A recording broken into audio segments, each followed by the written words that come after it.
Exactly 2 years ago, on April 1st, 2015, I wrote this blog article here, introducing Zwift to all my followers on the blog at the time. I'd been using Zwift for 2 or 3 weeks, and I was just blown away. So I wrote this article telling everyone what I was up to, what it was about, pretty much a Zwift intro for everyone who hadn't seen it at the time. It was very, very new. It was only beta, so you had to sign up and get into the beta so you could actually use the platform. And I did some crystal balling about where I thought this platform might go. 2 years to the day, as I said, I thought it was time we go back and have a look at where I thought the platform would be, and there's some really interesting little milestones that we've hit along the way. So let me pull up the article here. I didn't get too creative with the headline there, I just called it Next Level Awesome. I actually specified here, and I've said it a few times on the YouTube channel, that I've owned my kicker at that time for 2 years, so I guess I've had a kicker for 4 years now, that I was going to sell the thing. I was sick of it. I didn't like erg mode a hell of a lot with the software that was around, and Zwift just brought it to life. And now I'm an owner of, I'll admit it, I own 6 kickers now. There actually is 6 kickers here for various reasons. That has just, it's a complete game changer. It was at the time, and it has been for the last 2 years. So let's keep diving through here. The picture you see here is Jarvis Island. A few of the really old school people will always refer to Jarvis as our home. It has its limitations though, so it's not the best thing around. So here is what is Zwift, multi-massive player, online game, rah rah rah. Pretty much what you need, ant stick, USB 2, nothing's really changed there, with a few Bluetooth things now thrown in the mix. Have a look at the old pairing screen there. That's looking very, what would you call it, Windows 95 style? I won't go that harsh, but you know what I'm talking about. There's been a few interface refinements along the way. A little quote there, I think Eric liked that one. Eric Min, the CEO of Zwift. I've been riding Zwift for a few weeks, and then I went out to the road and I went down a hill, and the resistance let go down a hill. And my quote there, it feels like I'm on Zwift Island when I was outside.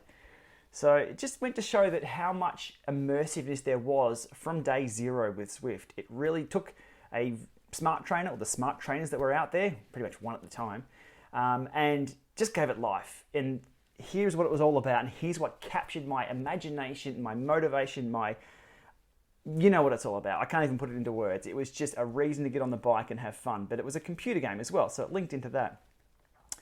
Scrolling down here, you see the virtual island they first chose was Jarvis Island. It was a real island. And no, I've actually flown over Jarvis Island a few times. It's on the way to the US. And it's an abandoned island I think the US military used to use. The main town, or the main village, whatever you'd call it back then, was called Millersville. That's just a weird link there. Anyhow, I'll keep moving on through here. So that was the original Jarvis Island. It looked like a jelly frog. Scrolling down here, you can see here's a ride that I did with Slane. We did a 1-lap time trial, head-to-head, flat out around the course. And you can see there, what did I do? 428 watts for 6 minutes 37, up and down the hill. And there's Slane with his nice suntan. You can see the leaderboards there as well. You've got Shane Miller, Stephen Lane, C. Elias, E. Hung, E. Chon. E. Chon. Eric Chon works for Zwift. He's one of the main guys behind the support team. So some familiar names there. That photo's still up on Instagram as well. Then I talk about the potholes of the platform. Now, we were talking about how to cheat the system, and I've given an example here as well. Like, we were flat out 420 watts for 6 minutes. Pretty light. We're not super light, but someone had beaten our time by over a minute. So it was about how they're going to combat cheating on the system. It's still there, but I think we've all learned to live with it. If people are going to put the wrong weight in or something like that, we just use it as good training. Now, here's what I found really interesting, and here's the reason for me doing this video today. So I talked about the potential of the platform, and that's what grabbed me straight away.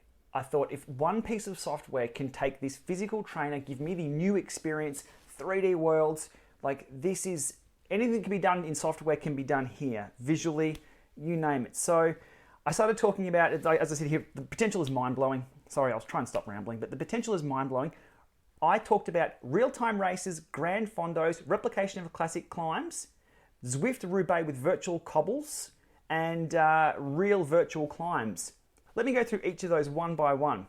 Real-time races. At the time, there was nothing. There was no real-time races. Now, around the clock, every probably 15 minutes, every 5 minutes, you pull out the Zwift mobile app, there is a race to join or an event to do or a bunch ride to do. It happened. So, tick box there. The next thing I predicted here was Grand Fondos. Now, there's been a number of large group rides. The Yenzi effect from a few years back was an infamous one where we crashed the servers. There was too many people getting on. There's been quite a number of other bigger rides, but last Saturday, they held the first e-Fondo, the properly labelled Grand Fondo on Zwift. It was a massive success. And what I predicted 2 years ago took place. It was huge. Everyone found a bunch to ride with. Everyone pushed themselves to whatever limit they wanted to. You could be up at the front with us, racing hard, and it was hard. Or you could be in the mid-pack, just finding someone to ride with. 1,400 riders from all around the world enjoying the platform. So 2 years ago, I called it. The other weekend it happened, and I hope to see a ton more. It was brilliant. I'll play some footage of the start line here. Massive rollout. And we all found someone to ride with or a bunch to ride with at the level we wanted to ride. Very few of us were alone on the course, and just brilliant. So I came in 19th. I was super happy with that to test the form late at night, and we even had another Aussie, Anthony, come in 17th place. So him and I were riding in a good little bunch we'd found at about the halfway mark. We all stuck together over the flats in the hilly Watopia. Up the final climb, Slaughterfest, as expected. But just like a real Grand Fondo, super, super cool. So replicating classic climbs. Well, we're not seeing the Alpe d'Huez and the Stelvio and the Gavia. We're not seeing any of those on Zwift, maybe not yet. But we are seeing things like Box Hill. We had the World's Course from Richmond. So there's a few real world climbs around, but they're not really as popular as the ones we're seeing on Watopia. And the next prediction I made was Zwift Roubaix with virtual cobbles. Well, we've got virtual cobbles on screen. There's cobbles around a few parts of the courses we're on.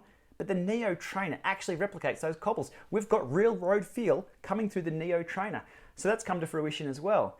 So there's just 4 things that I talked about that came true in the last 2 years on the Zwift platform.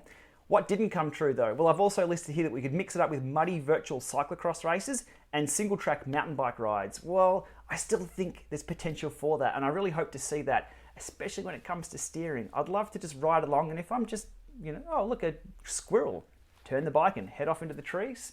Or even if it's predefined tracks, that's okay. But I think just steering in general would be handy, so we're not stuck on rails, and we've got a little bit of freedom of choice of where to go and how to take corners. Let's hope to see that in the next 2 years. The next thing I mentioned was mixing Zwift with other products so you can get a workout mode in. Well, Zwift nailed that one as well. Workout mode's now in play.